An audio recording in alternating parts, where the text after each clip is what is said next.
Hello guys, welcome back to my another video. आज के इस वीडियो में मैं आपको बताने जा रहा हूँ कि मैं जो NPCL में जो इंटरव्यू दिया था उसमें कैसा क्या क्वेश्चंस पूछे गए थे। तो सबसे पहले तो मैं आपको एक चीज़ बता देता हूँ कि मेरा जो इंटरव्यू हुआ था वो कल ही हुआ था, मतलब एक दिन पहले हुआ था। तो मैं दोबारा से, मेरे एक फ्रेंड था, उसको इंटरव्यू दिलाने के लिए यहाँ पर फिर से आया हुआ हूँ। तो मैं NPCL के गेस्ट ऑफिस के सामने ही यही वीडियो बना रहा हूँ। तो सबसे पहले स्टार्ट करते हैं कि मैं यहाँ पे आया। तो आने के बाद जैसे ही सुबह जल्दी 8 बजे से इंटरव्यू था, तो मैं सुबह जल्दी आ गया, फिक्स 8 बजे आते ही मैंने टोकन लिया। तो किस्मत से मैंने पहले नंबर की ही टोकन ले ली, तो मेरा इंटरव्यू में सबसे पहला नंबर रहा। तो पहले नंबर की टोकन ले ली, मुझे पता नहीं था पहला नंबर ही मेरा है। लेकिन फिर एक भैया थे जो कॉलेज से सीनियर थे, उन्होंने बताया टोकन नंबर क्या है तेरा। तो देखिए होता है सबसे पहला इंटरव्यू तेरा होगा, क्योंकि टोकन नंबर तेरा 1 है। तो मैं थोड़ा बहुत लंच किया, लंच दिया था टोकन से।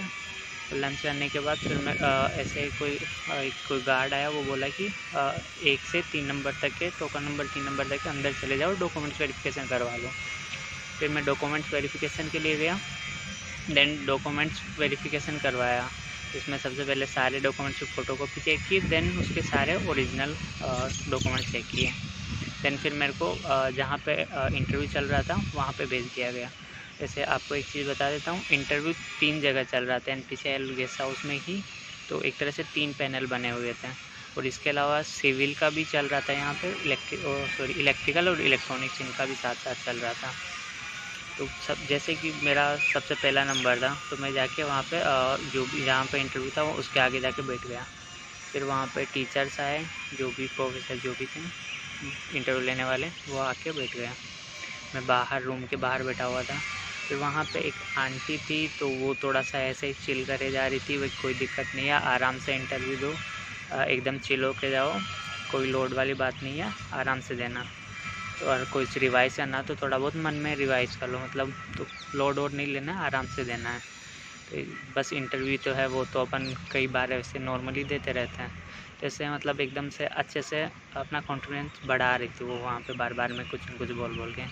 फिर वहाँ से चिल कर दिए। फिर बोला कि फ़ोन जो है वो बैग में रख दो, और बस फाइल लेके जानी है आपको, जो डॉक्यूमेंट्स की थे वो, और जो फ़ोटोकॉपी थे वो उन्होंने भेज दी थी उनके पास। फिर 10 नंबर जैसे मेरा आया, मेरे को बुलाया। अंदर बुलाने के बाद जैसे मैं अंदर गया, गुड मॉर्निंग किया, तो वहाँ पे टोटल 7 मेंबर बैठे हुए, जिनमें एक लेडीज़ थी और 6 मेल थे। तो मैं जाके बैठा। फिर उन्होंने बताया अच्छा आपका नाम ये है। तो मेरे को सबसे पहले क्वेश्चन ये किया कि मुंबई में आए हुए आपको कितने दिन हो गए। जैसे मेरा सेंटर मुंबई में था, तो मैंने बोला कि जैसे 1 दिन पहले ही आया हूँ। तो बोले कि यहाँ का एरिया कैसे लगा। मैं बोला कि तो कंजस्टेड है थोड़ा। फिर मेरे को बोले थोड़ा कंजस्टेड है कि ज़्यादा है। मैं बोला ज़्यादा ही है कंजस्टेड तो।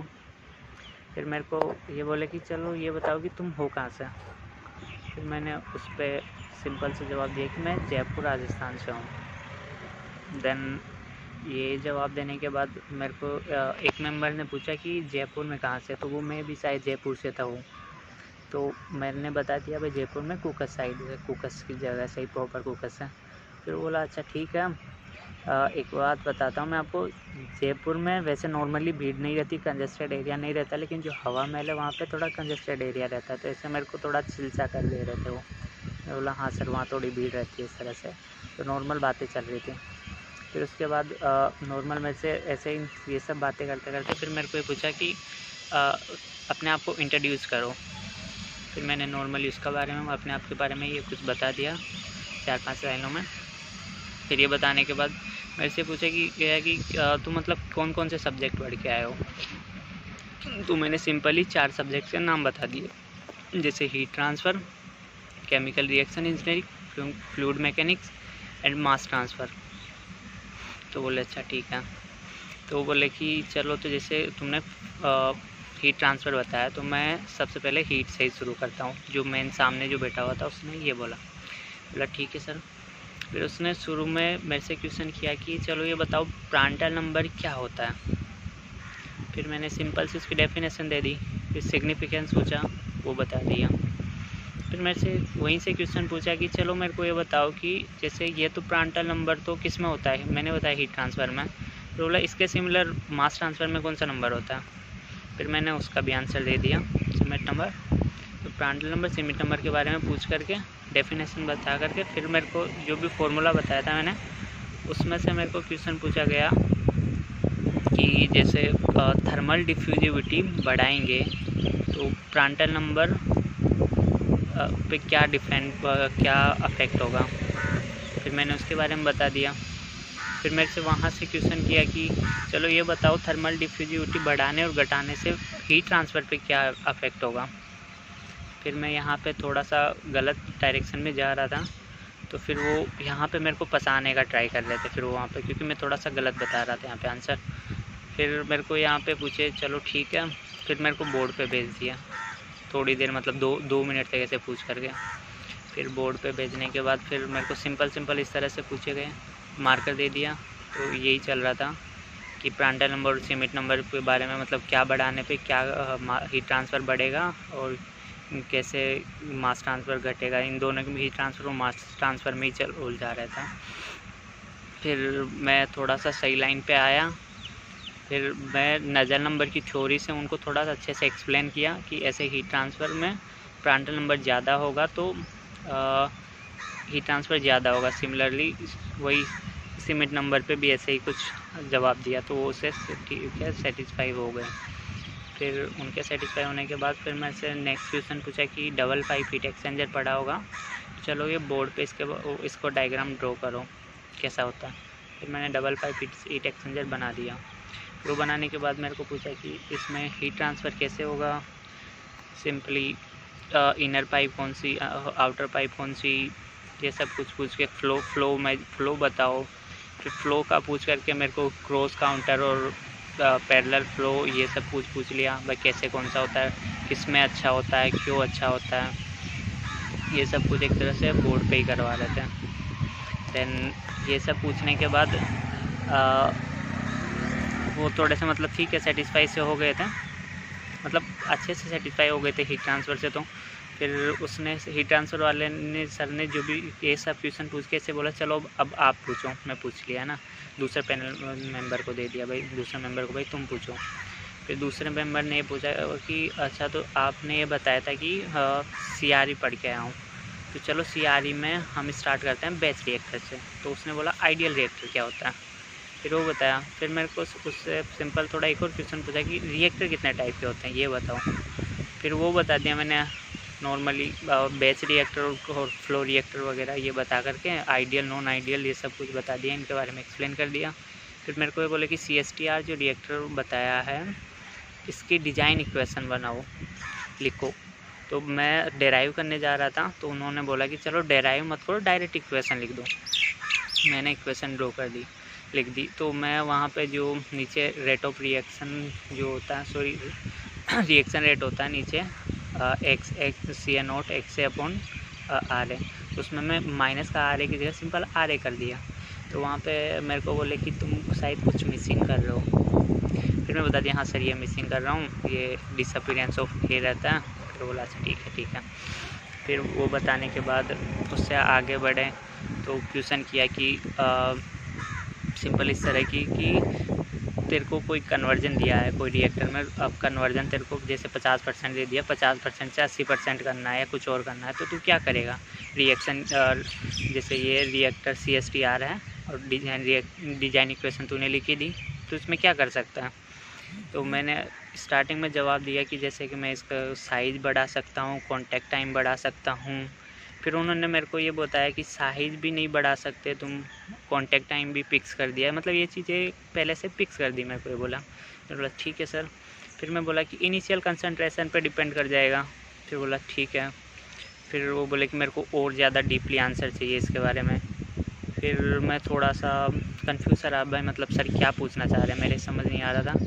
फिर मैं थोड़ी देर रुका रहा। फिर मेरे को बोले कि मतलब सिंपल से फिर से क्वेश्चन रिपीट करके फिर ये बोले कि हाँ बस ये बढ़ाना है, तो एक आंसर तूने दे दिया और बताओ इनमें से। फिर मैं थोड़ा सा स्टक था। फिर वो बोले कि एक किसी पैनल मेंबर ने ये बोला कि तुम ना रिएक्शन रेट पे ध्यान दो। फिर मैं उस पर गया। फिर मैं बोला कि वहाँ से सर टेम्परेचर पे डिपेंड करेगी और प्रेशर पे भी डिपेंड करेगा ये कन्वर्जन। फिर उन्होंने सिंपली पूछा कि कैसे। फिर मैं वन टॉप इक्वेशन से उसको एक्सप्लेन किया। फिर मेरे को वो वन टॉप की जगह वो आरएनएस इक्वेशन का बोलने लगे। फिर मैं दोनों को वो डिफरेंस बता दिया, भाई इसमें ये होता है, इसमें ये होता है, उसमें एक्टिवेशन एनर्जी, उसमें जो भी मेन एनर्जी, तो उसमें पॉजिटिव नेगेटिव का ये फ़र्क रहता है, ये सब कुछ बता दिया। देन ये सब कुछ बताने के बाद, रिएक्शंस का सब कुछ बताने के बाद उन्होंने मेरे को कंडीशन दी थी कि एक्सोथर्मिक रिएक्शन है, तो उस कंडीशन में बताओ। फिर मैं एक्सोथर्मिक का भी बता दिया, भाई उसमें टोटल एनर्जी नेगेटिव रहती है, इस वजह से टेम्परेचर बढ़ाने पर के घटेगा, तो ये कन्वर्जन पर के घटेगा तो वहाँ से कन्वर्जन डिक्रीज़ हो जाएगा। इस तरह से कुछ इसका अच्छे से एक्सप्लेन करके आंसर दे दिया। फिर उससे थोड़ा सा अच्छे से कर करके मतलब काफ़ी देर तक उसको बोर्ड पे मतलब अच्छे से समझा दिया। फिर बोले चलो ठीक है। फिर वो बता करके मैं प्रेशर का इनका एग्जांपल दे दिया। फिर वो मेरे को एक और बोले कि अब चलो तीसरे पे शिफ्ट करते हैं। फिर मेरे को एक और मेंबर पूछा, जैसे एक हीट ट्रांसफ़र का एक ने पूछा, सीआरई का एक ने पूछा। फिर थर्ड पे गए तो उसने फ्लूइड के लिए बोला, तो उसने मैं जैसे डबल पाइप हीट एक्सचेंजर का डायग्राम बना ही रखा था, उसने बोला कि इसको सिंपल पाइप कर दो। फिर सिंपल पाइप करवा करके मेरे से ये पूछा कि इसमें से तुम्हें मतलब वेलोसिटी कैसे मेजर करोगे। फिर मैं उसमें बताया, भाई सर एरिया सेम रहेगा तो सेम रहेगी वेलोसिटी। फिर बोला चलो ठीक है, एरिया अगर अलग रहे तो बोला कंटिन्यूटी इक्वेशन लगा दूंगा। फिर बोला ठीक है, प्रेशर ड्रॉप कहाँ से मेजर करोगे। फिर उसका बर्नौली इक्वेशन बताया। फिर उनके बर्नौली इक्वेशन का डाटा कहाँ से लेगा। फिर मैं बोला सर डाटा लेने के लिए मैं यूट्यूब मैनोमीटर को लगा करके प्रेशर ड्रॉप ये वगैरह सब कुछ ये ऐसे चेक कर सकता हूँ। तो ये सब बताने के बाद फिर आगे गए, तो मेरे को ये बोले कंटिन्यूटी इक्वेशन चलो लिख के बता दो। फिर मैं मतलब मैं पूछा सर डेराइव करूँ, वो बोले नहीं बस इक्वेशन लिख दो सिंपल। फिर मैं नॉर्मल इक्वेशन रहती है D rho X by V में, इस टर्म में टोटल बड़ी वाली इक्वेशन रहती है वो वाली लिखने जा रहा था, मतलब आधी लिख दी। फिर उन्होंने बोले सिंपल 1D में लिखो। फिर मैं ρ1 V1 A1 equal to ρ2 V2 A2 लिख दिया। फिर वो इनकम्प्रेसिबल कंप्रेसिबल फ्लूइड ऐसे कुछ करके उनका पूछने लगे, तो हमने बता दिया भाई रो कॉन्स्टेंट ये कॉन्स्टेंट, तो उसका सब बता दिया। फिर मेरे को सिंपल पूछे कि रो एक कॉन्स्टेंट है तो V1 इक्वल टू V2 हो जाएगा अगर एरिया सेम है, तो ये सब। फिर बोला हाँ सर। फिर बोले अगर कंडीशन में यहाँ पे आपको ये दो कि स्मूथ पाइप नहीं है, ये पाइप जो है मैं पहले बता दिया था उसको सर को कि स्मूथ पाइप की कंडीशन में ऐसा होगा, तो उन्होंने लास्ट में जाके पूछा चलो स्मूथ पाइप नहीं है तो फिर क्या होगा। फिर मैं वहाँ पे बताया सर कुछ हेड लॉस होगा तो वेलोसिटी चेंज होगी उस कंडीशन में, क्योंकि रफनेस की वजह से या तो कम होगी, रफनेस होगी तो ऑब्वियसली कम होगी अगर सेम एरिया है तो ये सब बताने के बाद उन्होंने बताया कि किधर ऐड होगा, कंटिन्यूटी इक्वेशन ही लगानी है तो कहाँ पे कुछ क्या ऐड करेगा, कहाँ क्या घटाएगा ये बताओ। फिर ये सब कुछ एक्सप्लेन कर दिया। ये सब एक्सप्लेन करने के बाद फिर ये सब कुछ मतलब बोर्ड पे करवाया। जैसे मेरा ऑन और टाइम लगभग 35 मिनट या 30 मिनट के बीच में चला था पूरा इंटरव्यू। फिर उसमें से मतलब लगभग 25 मिनट पे मान लो बोर्ड पे ही रखा था और बाकी बैठा के रखा था। फिर मेरे को थोड़ी देर के लिए बुलाया, ऐसे बोले चलो अब आके बैठ जाओ। मैं फिर वहाँ से आ गया, चेयर पे आ गया। फिर मेरे को वहाँ से एक और दूसरे मेंबर ने क्वेश्चन पूछा, चलो मास ट्रांसफ़र पे आता हूँ मैं। तो उसने पॉली एंट्रोपिक ऐसा कुछ करके, अब मेरे को एग्जैक्टली कुछ पता नहीं, लेकिन स्टीम टेबल से कुछ क्वेश्चन था, क्योंकि उन्होंने कुछ हिंट भी दिया था बट मेरा कुछ पढ़ा हुआ नहीं था स्टीम टेबल का, क्योंकि बहुत दिनों पहले पढ़ा था। मतलब मैं भी शायद सेकंड ईयर में पढ़ा था आज से 2-3 साल पहले, तो मेरे को कुछ रिमेंबर नहीं था उसके बारे में। तो उन्होंने वो क्वेश्चन किया तो स्टीम टेबल का। फिर मैं बोला कि सर मैंने ये नाम ही नहीं सुना। फिर बोला अच्छा नहीं सुना है। फिर उन्होंने बताया कि स्टीम टेबल का नाम सुना है। मैंने बोला हाँ, तो फिर ये नाम क्यों नहीं सुना। फिर मैं बोला सर स्टीम टेबल का नाम जो भी सुना है वो मतलब सेकंड ईयर के टाइम पे आया था, तो उसके बाद से मतलब कुछ आइडिया नहीं है कि इस तरह का कुछ नाम बाद में आया, तो मुझे कोई आइडिया नहीं इस क्वेश्चन का। फिर वो बोले ठीक है। फिर मेरे को एक कंडीशन दे दी, जैसे तेरे को स्टीम टेबल में 2 टेम्परेचर दिया हुआ है T1 T2, उसमें से जैसे 1 और 10 डिग्री सेंटीग्रेड दिया हुआ है, तेरे को 20 के मतलब 5 डिग्री सेंटीग्रेड पे स्टीम टेबल का डाटा कैलकुलेट करना है, तो कैसे कैलकुलेट करेगा। तो मैं भी शायद उसी जो क्वेश्चन से रिलेटेड था वो पिछले वाले से ही, तो मेरे वो भी समझ नहीं आ रहा था। फिर मैंने बोल दिया कि सर अपन एवरेज ले सकते हैं तो इसके आसपास आ जाएंगे, बट एग्जैक्ट डाटा नहीं आएगा, क्योंकि मेरे को नहीं पता कि ये आंसर सही था, और अभी भी नहीं पता कि सही था सही नहीं था।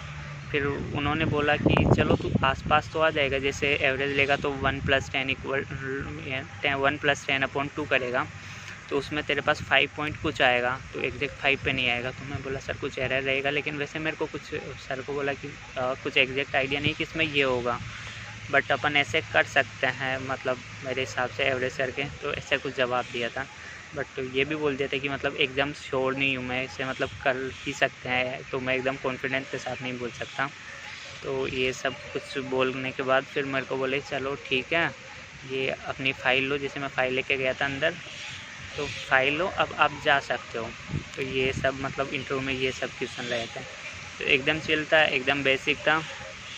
तो मतलब एक्सपीरियंस ओवरऑल सही था, बस लास्ट के 1-2 क्वेश्चन में दिक्कत रही थी, वो और सब कुछ ठीक था। अगर मैं शायद उनके भी आंसर थोड़ा अच्छे से और दे पाता तो और मेरे को वो क्वेश्चन पूछते, बट मैं उनमें अटक गया, इस वजह से शायद रोक दिए वहीं पे। अब ये नहीं पता कि अब सिलेक्शन का क्या है क्या नहीं है, वो तो जब रिज़ल्ट आएगा तब पता लगेगा, क्योंकि जैसे कल ही इंटरव्यू हुआ तो आज मैं वीडियो बना रहा हूँ, तो उसका तो फिर बाद में ही देखेंगे क्या होता है क्या नहीं होता। अब अगर किसी ने मेरे से अच्छा किया होगा इंटरव्यू में तो ओबियसली कि उसका सिलेक्शन होगा, अदरवाइज़ देखा जाएगा जो भी है। अब अभी क्या है ना, मेरे एक फ्रेंड का चल रहा है, तो उसको इंटरव्यू दिलाने के लिए मैं यहाँ पे आया हूँ, और जो NPCIL का जो गेस्ट हाउस है, मयूर गेस्ट हाउस, उसके सामने बैठ के वीडियो बना रहा हूँ। चलो गाइज़, आज का वीडियो अगर आपको अच्छा लगा हो तो video like and channel subscribe ज़रूर करना। Bye bye, thank you.